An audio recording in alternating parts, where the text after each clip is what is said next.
WCLN 1170 Radio and Cable Channel 16 are pleased to present We Should Know, hosted by J.W. Simmons, an upbeat, informative look at people, places, and issues facing our community. This education-based analysis of issues will remain positive and informative as we consider closely what we should know. Ladies and gentlemen, welcome back. Thank you for being with us today. I'm J.W. Simmons, your host. The name of the show is We Should Know. It's our pleasure to have some folks that probably you know the names when I mention them, and when the camera hits their faces, you definitely know who they are. We're talking about Jimmy and Bonnie Matthews. I want to thank both you guys for being here. Before we went on air, we were chatting, and Bonnie, I was saying that I remember Matthews Pharmacy has been part of this show for 12 years. In August was their 12th year. And this show's always been dedicated to information education. That's kind of the whole broad range of what we try to do here. And I'm so pleased you guys could take a few minutes to just come in and have a conversation with us.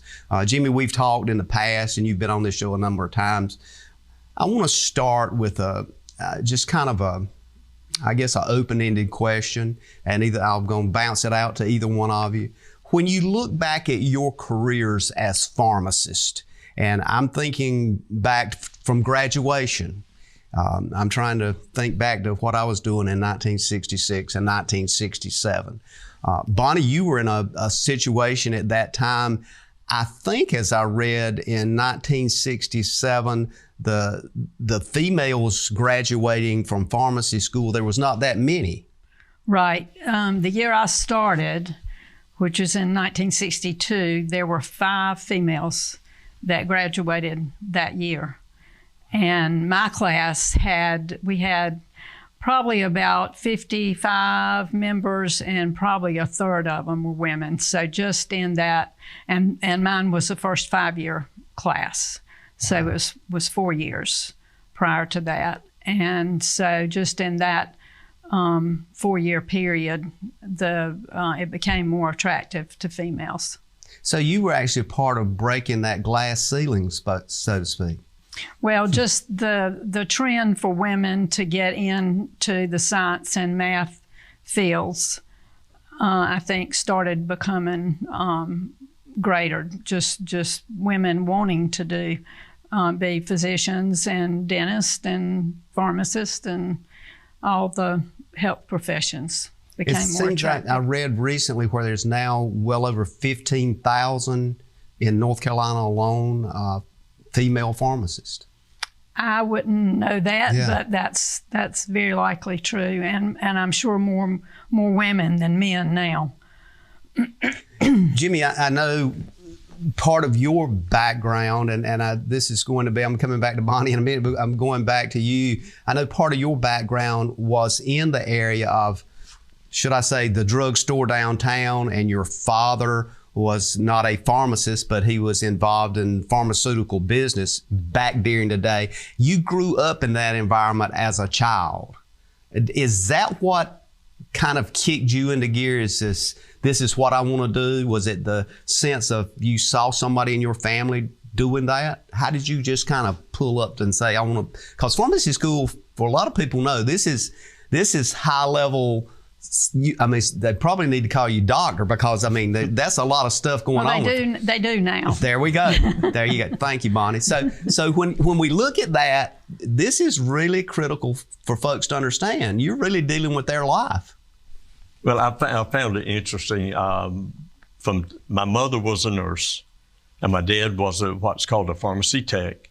And in that era, there were a lot of grown males who were pharmacy techs. They were not licensed pharmacists because there were not that many people able to go to college.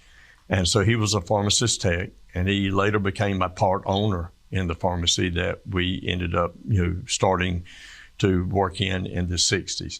And I don't know, I enjoyed seeing what the impact he had on other people. Mm-hmm. In those days, we had doctors who made night calls at home. I remember lying in the bed at my house and Dr. Best coming and examining me and then writing a prescription. So in the flu season, my dad and his other pharmacy helpers were down at the pharmacy waiting for those prescriptions to come in all night long. And again, you saw the respect that he had and the admiration other people had for him and what he was able to do to help them. And I do think that was a driving force to say, man, that you can make a difference there. And so it was a natural and an easy choice to make. Yes. Now, Bonnie, you were originally not from North Carolina. Your family, you grew up in... Well, I was born in Mississippi, but after the war, my dad settled in North Carolina. He was a CPA, and somebody knew somebody that needed a partner, and he had a contact that gave him his first job. And then he went on to form his own business. But ironically, I have 3 brothers, and none of us are CPAs. So we saw the work that he put in, to that. And of course, if you own a pharmacy, which I didn't know at that time when I went to school that I was going to one day be a part owner. But that requires as much and more time than a CPA would have. But he, for some reason, and I don't know why, saw that might be a good profession for me. And so he took me around to some, of course, everything then, as far as I can remember, was independent pharmacy. There were if there were chains, I don't remember them. But he took me around to talk to some of the pharmacists, and he saw that I had a good aptitude in math and chemistry and biology and those kinds of things. So he just kind of encouraged me to think about it. And the hard thing was my mother thought that was a school of Chapel Hill was my only choice. And that was where all the partying went on. And she really didn't want me involved in all that. And there were not very many freshman girls at that time. You had to be nurse, physical therapist, med technician, pharmacist, and there was one more. And I can't remember but it was 5 fields. And so there weren't very many freshman girls on campus, period. And so she was worried about me. She thought I'd kind of fall off the cliff somewhere with all those other people. So, but I did fine. I went and I did fine, and I wasn't overwhelmed or didn't. Well, I won't say I didn't do some partying, but I wasn't what they call a party animal. So it worked out well. But he was the one that planted the seed. I won't ask Jimmy to elaborate on that party part, but I would say the part about Chapel Hill being the party school. Now I think it's East Carolina. I'm not sure. Well, and they're trying to get rid of that image because we have to check with Rex Moody on that and see which one. They've done a lot to help their reputation. They have. Your studies pretty much get that in line pretty soon after you get there. You learn how to handle.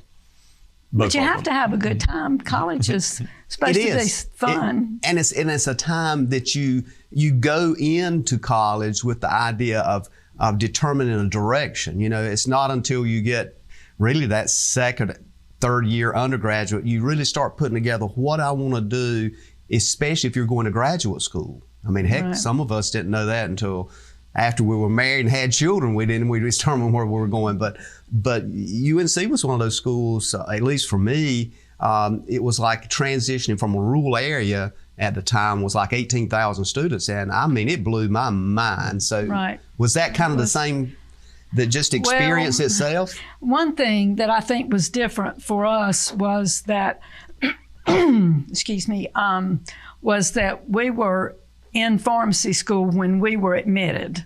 So it's not like that now. You have to almost go at least 3 years, maybe 4, before you actually get into pharmacy school. So we started in pharmacy school, so we already had a small group. And that helped feel like you weren't just a fish in a whole bunch of water. Right.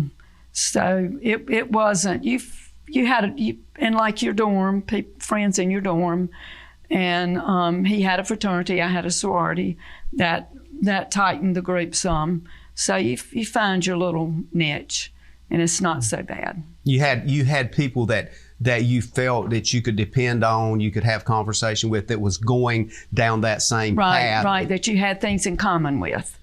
Which, Jimmy, I think that's a critical part of just about anything. It's to know you've got somebody in that same kind of channel of thought that you can depend on, if nothing else but reassurance. Well, and it gives you direction, and it's a great support system. The group I was in, my fraternity, were all pharmacists. And so it was really nice. We all had exams at the same time. The conduct and the quietness at the house was there because all levels were having exams at that same time. And it was just great to have other people that you could bond with and be prepared for. Yeah. And I think for the impact and content of what pharmacists do, we talked about a while ago, and Bonnie made the point, which is, I'm glad she said that, is that off camera, that actually pharmacists do hold the title as doctors because of the amount of information and content that you're expected to have, and not only that, but the exams that you've got to qualify with. It's tremendous. And see, then it was 5 years. Now, most of the time they go 8 because they go 4 years most of the time and complete a degree in something else, and then they go to pharmacy school and spend 4 years. And then some, an internship, an internship after that. So they go to school quite a bit longer to get that doctorate. So it's really a profession. If somebody's listening to this show, and both you guys have been through this and have gone through that experience, they need to understand this is a dedication of a huge chunk of their life to focus on something that it's a great profession to be in, but you've got to have certain abilities and skills, and you got to hone in on that. We're going to take a break, and we're going to come back for the second segment and kind of continue this discussion about some of the challenges that you may have faced. Ladies and gentlemen, we'll be back in a moment. We're talking with Jimmy and Bonnie Matthews Pharmacy right here in Clinton, over 50 years. We'll be back in a moment. If you run a business, you need sales. To get sales, you need customers. To get customers, you need exposure. Let our team of experts craft and produce the perfect video ad to reach your intended audience while making the most of your advertising dollars. Call 1-800-706-6538 or visit starcom.net to contact our Star Communications production team and get your business moving to the next level. Welcome back. We Should Know is on there. Thank you for being with us today. Again, my name is J.W. Simmons. I'm your host. Our guest today is Jimmy and Bonnie Matthews. As we went off air, we talked a little bit about in the first segment, Bonnie, the kind of the history and some of the things at Chapel Hill, and the idea of coming together with a group that was focused in the pharmaceutical area and how important that was. It begs for the answer to this question. Give us an idea of what one or two of the biggest challenges in your career, and I understand that's a vast space to look at. But if you had, and I'll start with you, Bonnie, what was one of the challenges, particularly as a female pharmacist stepping out into this world, and there was not many of you? What would you say one of your biggest challenges was? You would think maybe I might be discriminated against because I was a female. But I think because I started off at a drugstore that used to be in Clinton named McLean's. Actually, no, that's not right. I started off at an independent store in Dunn. I almost forgot that. And so they were very welcoming, and their customers were. I never had a problem with somebody not wanting to take what I said and think it was right, or want to see. Sometimes they did want to see the owner, and that's normal. And then I went to McLean's from there, and then I started working for Jim. But and then I went to Stedman. That was where I finished up. So I worked in small stores always, and so that was not the problem. My biggest challenge was feeling like I spent a proper amount of time with my children, and not being able to attend a lot of the things that they did, which was one reason I went to work for him, so we could, one or the other of us, be at our children's events. So I would cover and he would go, and he would be there and I would go. And then, but I lost my train of thought.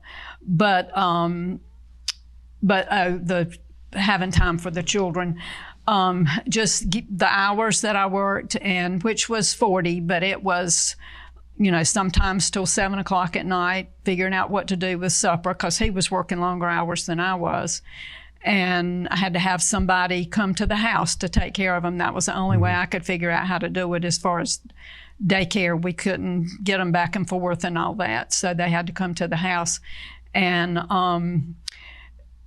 I couldn't just say, well, Scott's sick today, I can't go to work. I mean, that just wasn't, you couldn't do that when you're in a professional field like that. You can't do that. You've got to be there. A lot of times you're the only pharmacist there, so you've got to go. And I knew of a case one time where a lady strapped her baby to her back and went to work. She was working, but one advantage to a small store, an independent store, is if there was really a problem that I felt like I could not come, the man who owned the store would always come and take my place, or he would call somebody else too. In some of the chains, that didn't happen. So this lady worked for one of the chains, and she actually had a baby strapped to her back working to be able to go to work, because they told her she had to be there. So those same challenges you're talking about also exist today. I think that's interesting. Well, they do, but I guess you can find a part-time job or something, and find some care for your child. Maybe you have a parent or something in the town. But yes, if you had small children and you took a job, you really are responsible to be there. So you need to have some backup for child care, preferably a parent or somebody who you can count on.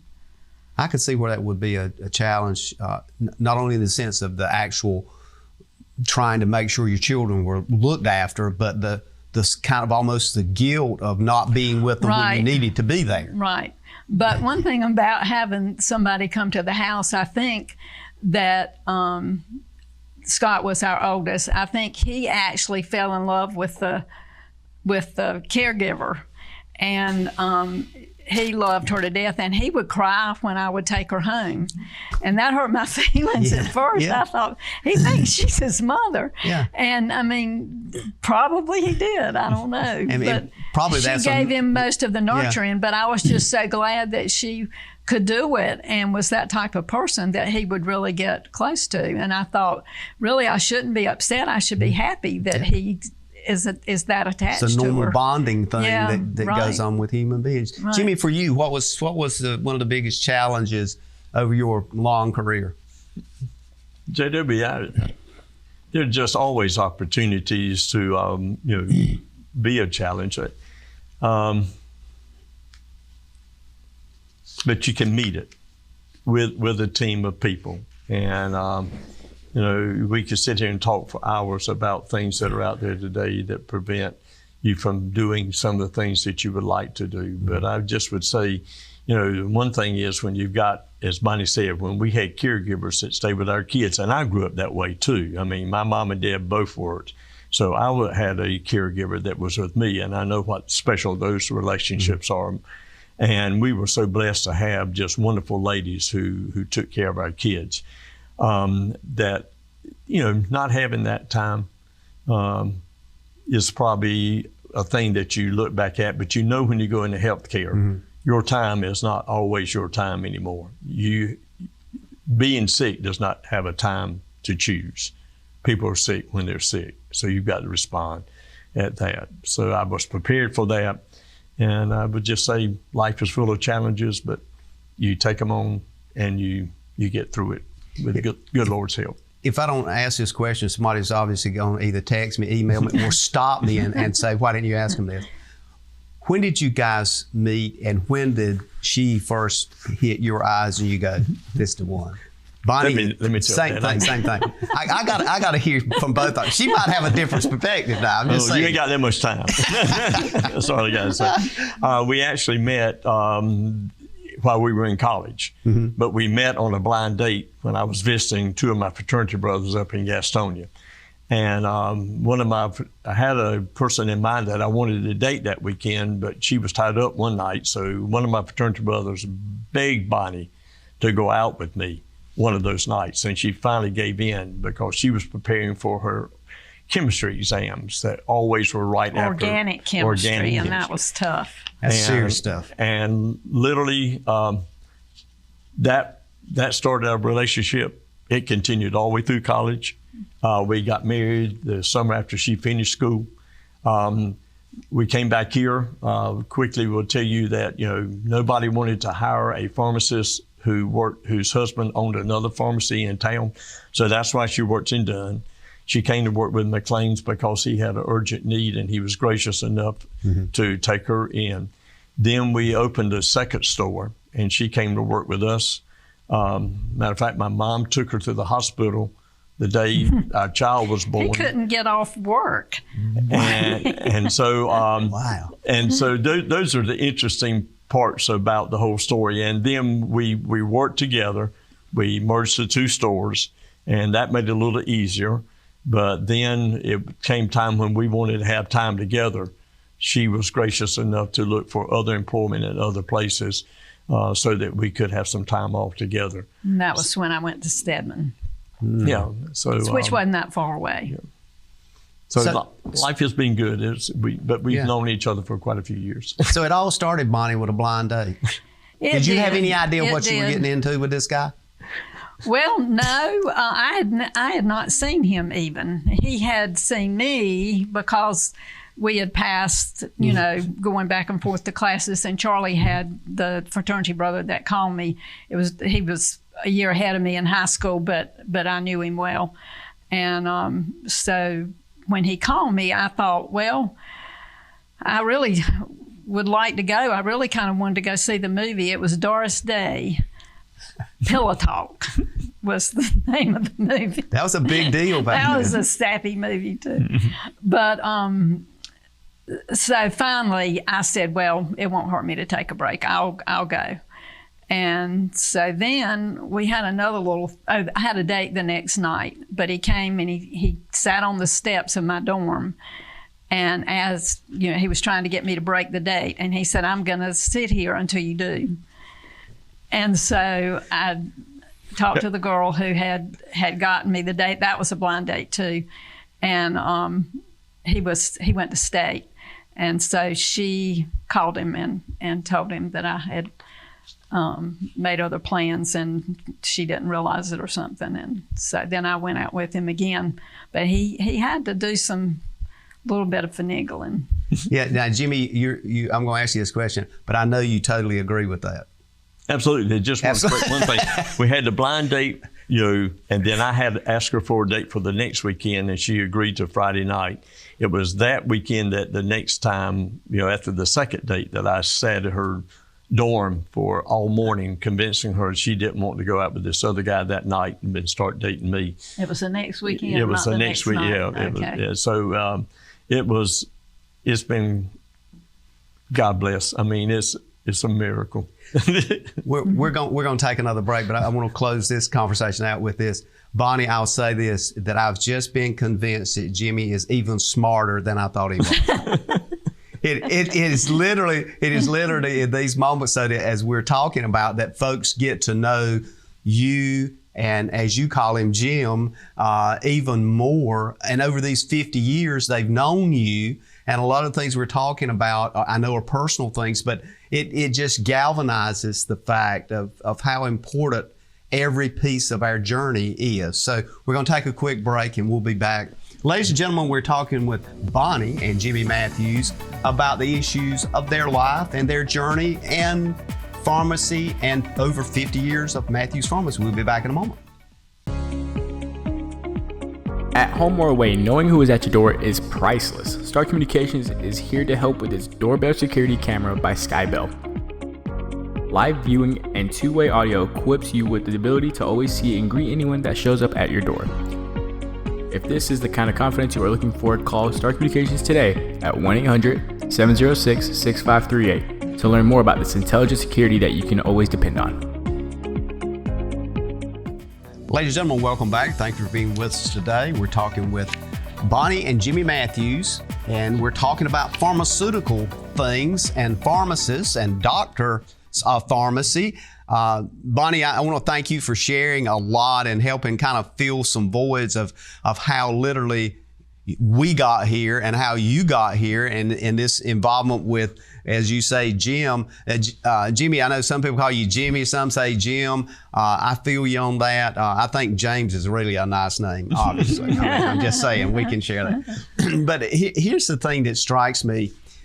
When people look at a local pharmacy, a couple of people, and I think there's some uniqueness in the fact that both of you have the same similar background as far as pharmaceuticals is concerned. And I look at the challenges you face now going through over 50 years. The actual workplace itself, we're facing a huge dynamic now with people just finding somebody to work, finding folks to get stuff to us in the supply chain. When you look back at that whole journey, for you as a pharmacist trying to do the job that you were educated in that specialty area, for that job, what has hit you? What hit you on the windshield that you can remember the most that gives you pause even now when you look at it and think, wow, I remember so-and-so, and that happened and it impacted you and the people you serve? I'll start with Jimmy, and then we'll let Bonnie, I'll come back to you for clarification. Okay. How about that? Go ahead, Jimmy. Well, I think we were talking off camera about when I first started, and both of us, there were not a whole lot of pre-prepared medicines. Mm-hmm. Even the number of antibiotics that were available were very, very numbered. You got to understand that the penicillins and the sulfa drugs and all those things came out of World War II, a lot of it. So we used to make powders where you had a powder and you put it inside of a little casing. We actually made some tabs back then. We made suppositories, all sorts of things. Most things came in just bulk or in liquids. So there was a lot of almost kind of a simple compounding or preparation that was done then, that now there's very little of that because everything's already in a tablet form, in a capsule, or prepared in some manner. The amount of drugs that are available, that have occurred over the years probably is, when you really think about it, just really staggering. And the development through research in controlling blood pressure and blood sugars and things of that nature. Probably fortunately and luckily, there are a lot of good journals and things that we can continue to read, but are also required hours that we have in continuing education each year to kind of keep us abreast of what's going on. What's happening in the marketplace now is just a huge explosion of injections, medications that we're seeing to resolve a lot of different problems. Some of them new and some of them old. So those are challenges that you have in that learning process, but it can be an interesting thing to learn as well. Now, for us in retail and independent, the nice thing you do is you build your team. And we are very blessed, at Matthews to have a lot of younger staff members. When I say younger, they're certainly mature, but they're, been out of school for a couple of years, but they've had a lot of exposure to a lot of these other things as well. So they bring some firsthand knowledge to the plate and that learning ability to spin off of as well. It's one of our pharmacists right now that's working with us started to work with us when he was in high school, and that's Charlie. And he's came back to go to work with us after college. The other two, joined our team over the last 10 or 15 years, have a lot of experience, in various parts of pharmacy and they bring a lot of knowledge. So that's probably the biggest challenge, being able to be on top of the medications, being able to do what we love to do, and which is really required by law. The law in North Carolina says that anytime you get a new prescription, the patient must either be talked with about that medicine or refuse to be talked to about the medicine. At our place, there is no refusal. You talk with the pharmacist. But I will say this, our patients understand and like that. So that's one reason I think they come and let us be their provider, is because they want that opportunity to learn. They want that access of being able to question and get a handle on what they're taking, either at the time they get it or later. So it's the learning process is probably the biggest challenge as you continue to see change. Mm-hmm.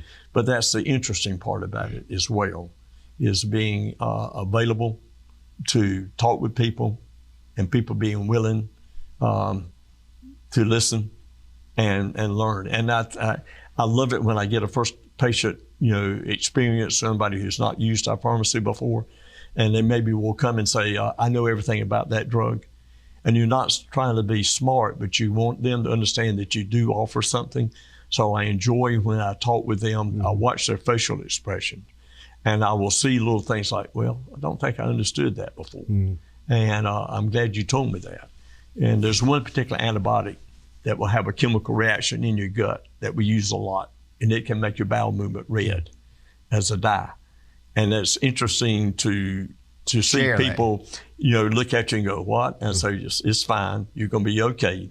But if you have that happen and you're not expecting it, it can be a tough night at home, wondering what in the world's going wrong. Mm-hmm.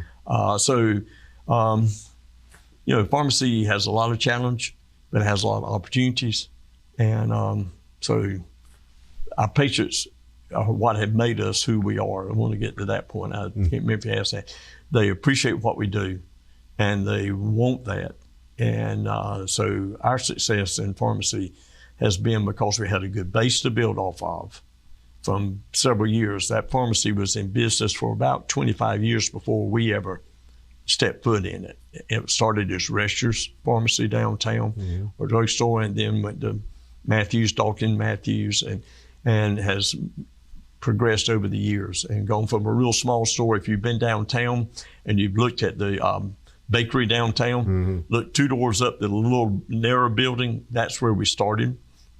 Well, that business was started in the 30s, and we moved from there in the early 70s out to the shopping center to a little bit larger area, not much larger. Then went to 6,000 square foot store, and I'm thinking, how and why did we were able to do that? You kept knocking holes in the wall to make doors to the other building. It's like all of a sudden it was exploding on the inside, Bonnie. I don't know. Well, we kind of expanded into some other things. We tried toys. We tried different gift stuff. Jim's mother came in with us and did she was in charge of that part of it. And then we have now kind of gone back to just the pharmaceuticals and the durable medical equipment. So we don't now carry a lot of over-the-counter items and gift type things. Was that, do you think, Bonnie, you think that was a successful move to expand during that period of time? Was that a good move for the pharmacy to have other things included? I think it was. And then, of course, the gift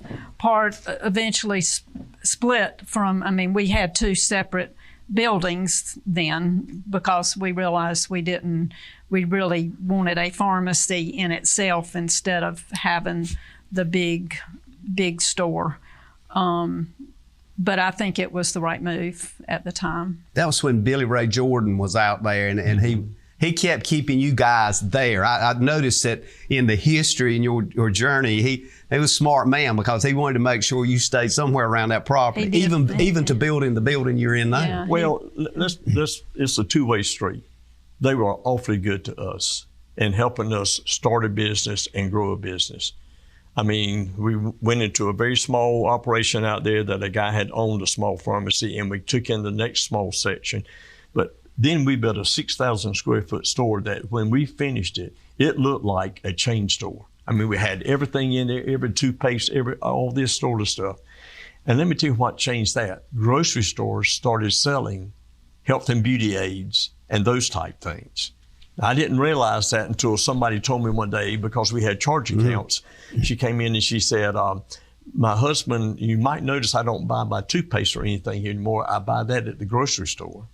So that my charge account, he won't worry about how much it is. He expects it to be a certain amount. But now I can buy some of the other little things that you have here. We were losing certain items that we're selling. We started into some gift selections, and that just mushroomed. It was a great service for this community. It was a big deal. It was a win-win because we didn't have anything like that, and it grew over the years. And so what happened was one day we looked up and we were a pharmacy in the back of this gift shop. And we said, we need to go next door and recreate the pharmacy again. Well, the main thing, we needed a drive-through window because babies had to be kept in car seats at that time. It was a lot of trouble, especially if you had two and those things, to get the kids out and get them in and all that. So the drive-throughs began to be very important. And then also some of our older customers were able to use the drive-through, who really couldn't get out and come in the store, but they could come to the drive-through. So that was a big plus for having a store that was separate from the rest of the shopping center. And I think one of the things that strikes me is that the evolution of Matthews Pharmacy has kept up with the expectation of the population, which has made it even more important. I agree. One of the things I particularly like, I'll say, is that drive-through window where you can shoot in there and you're in and out. And I know Jimmy's got them on a time clock because they don't let you sit there long. And you get in and out of that window and you're through and you're gone. Even if you need a consultation, you still get that. We're going to take a break. We're going to come back for our last segment. Ladies and gentlemen, we've got to take a quick break here. We'll be back in a moment. We're talking with Bonnie and Jimmy Matthews about pharmaceutical issues and people that you know. We'll be back in a moment. To get the most out of your electronic devices, you need a strong internet connection and a protected home Wi-Fi network. You need high-speed internet from Star. Star has the fastest, most affordable high-speed internet service available for all your devices. We have no long-term contracts or high-pressure sales. Our service speaks for itself, and switching is hassle-free. We take care of everything with free installation from a local company. High-speed internet from Star. Internet at the speed of life. Welcome back, ladies and gentlemen. Thank you for being with us today. We Should Know is on the air. My name is J.W. Simmons, your host. I want to thank all of those folks that communicate with us. Please continue to send your emails to weshouldknowedu@gmail.com. That's weshouldknowedu@gmail.com. Drop us a card, postcard, letter, whatever, to Post Office Box 1482, Clinton, North Carolina. That's 28328. We look forward to seeing you each and every week here. We're coming up on this last segment. I want to take every moment I can get to talk to these folks. I know you're enjoying it. I am too. Jimmy and Bonnie Matthews, thank you for being with us today. That may have been one of the quickest info segments I've done on the show to get back to you guys. We've got a lot to cover in this last segment. I just want to make sure we get into it. One of the things that strikes me that we hadn't talked about, Bonnie, is this idea that you guys hire a lot of young people, teenagers and others, to work at the window to help do things in the pharmacy. How important is that? And it hits me as something that it's a way that you might light a spark of interest in the pharmaceutical business. How did that come up, and who takes credit for doing something like that? I mean, it just seems to me it's a great way to be inclusive with the community. And I'll start with either one of you. Well, Jim definitely is that spark. He loves young people. And most of the time, especially the pharmacy techs, are people that he's known through church or through other different avenues, maybe children of some of our friends or acquaintances. But he's always enjoyed working with young people, and seeing them blossom is quite rewarding, because sometimes they'll come in very shy and not really be comfortable talking to people, and when they leave, they're just a completely different person. And one interesting fact is, we were just talking a few minutes ago during break about the technicians that have worked with us that have gone into pharmacy school, and we could count 5, and that's probably in the last 5 or 6 years.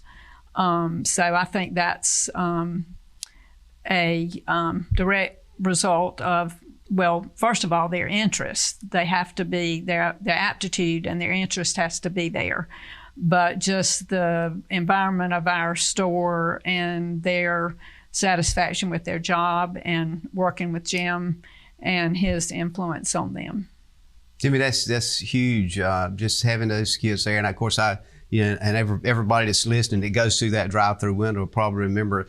Sometimes one will stick in your mind, but they're so courteous. They're so focused on getting whatever it is you need. And if you have a question, about the prescription, they immediately stop and say, "Can you just wait 1 second? I'll get somebody here." And it's either you or one of the other pharmacists that come to the window. Was that? Do you see that something is helping the profession overall? Well, I just see it helping everybody on both sides of the coin, and while we have a lot of young people, we do have a lot of staff with some maturity and experience. And so the culture inside of being helpful and seeing the response from people, appreciating that, is contagious to other people who are in that environment. Now, it is also strongly encouraged in a positive way, so that they know how to talk with somebody, how to be compassionate, how to help them with the needs that they have. So over the years, it's just, as I told you, my worst birthday was 30 because I had to grow up. But as Bonnie said, I do enjoy being around young people. I enjoy when particularly they put in and invest in what they're doing. So it's been a real two-way street. They bring some energy to the scene, refreshness to the scene, and yet at the same time, a real reward to see them do well. And we've had some who even went on to med school or other things, and I think being in the environment encouraged that as well. So it's not what we did, but what they had a chance to experience. So it's been quite rewarding to us, as well as to hopefully the people who chose this profession as well. And it's always good to know, and I can see, Bonnie, when sometimes if I pull up at the window and you can tell that somebody has coached them, because they are very courteous, they are very polite, they are very congenial, and with a smile on their face and that kind of thing. And that means a lot, because sometimes you're coming to the window for a prescription, there's something wrong. You want that reassurance is important. Right. And all of the people that work even at the registers in the front, they need to be courteous to people, and we try to encourage them to learn people's names and call them by their names. And because that's our front, that's what people see first, is the drive-through, like you said, and the people at the registers. And if they don't have a warm, welcoming spirit, then that kind of is a turnoff for the customer. So we do try to get people in those positions who are, or either help them grow into it, or sometimes they're already like that. Now, the young lady that's at the drive-thru now is a very friendly, competent, tremendous job, just a ray of sunshine, and so she's been with us for quite a while, and so you've done well. It's a blessing. I want to kind of transition and talk about Matthews Pharmacy, the future. What is the future here? I mean, we've kind of skirted around this here and there, and I'm just going to open that door, and if you are willing to walk through it and share with us what the future looks like, or give us a glimpse, that would be great. I'll start with either one. JW, let me first say that Matthews Drugs is a spinoff of Register Drug Store, where there were relationships between patient and then the team that worked with the patient. And that culture was carried into our ownership through what I experienced there, but also what Bonnie embraces and wants pharmacy to be as well. And I have had this great opportunity to be kind of the head honcho for 55 years. And so people keep asking me, when are you going to retire? When are you going to do this? When are you going to do that? We all have, I think, I'm going to use the word dream, but I think goals in life are things we would like to see. And particularly as I watch pharmacy change over the years and independent pharmacies not be as prevalent as they were when I first started, and also seeing the staffing at some of the other pharmacies where pharmacists are not given the opportunity to be who I really, and I think they would like to be, it just kind of breaks my heart. And so I've had a lot of fraternity brothers and friends in pharmacy who have sold their businesses over the last several years. And about half have sold to independents and half have sold to other people. And it's a painful experience. But I was born in Clinton. My plans are to be here when I make my next exit into heaven. And I want somebody with that culture for me to be able to deal with. I want somebody who's going to know me and care. And so as I walk through this and just praying, the good Lord has been super throughout my life, through the people who've owned the shopping center and other things who've helped me become who we wanted to be and offer what we would like to provide for our community. We are in the middle of a transition right now. Our business is changing hands. The team of people that you see there now will be there. You will not even know that there's been a change, except you might not see me as often, but I have been promised I can come and go as I'd like to. The ownership is going to be Tara Jackson, who is one of our pharmacists who's been there for 10 years. The other thing she brings to the plate is that she is a local girl with a family in this community. She's been very, very active already in this community and various committees that she's served on and boards. And she has an understanding of who we are and what we are like. And so, I mean, it makes a sad experience a very joyful one, that to know that our patients will not realize a difference when that transition occurs. Right now, she has the clinical she's got a lot of clinical background. We didn't have. Yeah, I mean, she does the compounding right now and all of that. So, I mean, it's just a plus. It's going to get better rather than worse. So I'm excited for the future. So that's where it's headed. And we just thank people for supporting us for the last 55 plus years, because my dad was there many years and there were people. I want to tell you, that what makes the day as you get to my point in life where you're not worrying about, can I make my car payment? Not rich. I ask God for just make me comfortable. And he has done that. He's given me a wonderful community to come back to. He's given me a wonderful group of people to serve and be a part of. But two ladies came in the store the other day, and I was up at the drink box doing something as they came in the door, and they said, I heard you were going to be retiring. And I said, that's probably true. She said, oh, don't do that, don't do that. What will we do without you? And then they went on to say, you took care of my mom.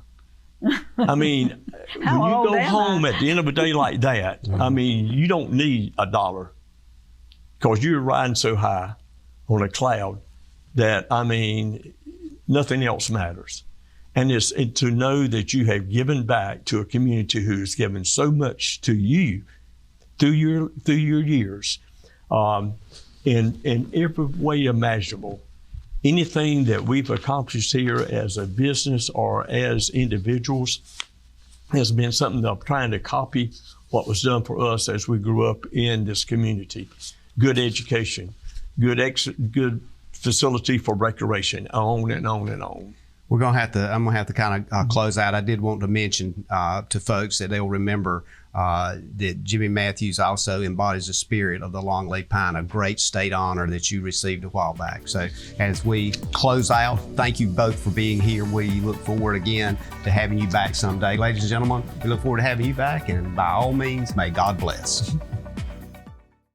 Thank you for tuning in to this week's episode of We Should Know with host J.W. Simmons. If you have a question, comment, or suggestion regarding this or any episode, please send your emails to weshouldknowedu@gmail.com. And remember to tune in every Tuesday at 2:30 for another informative episode of We Should Know.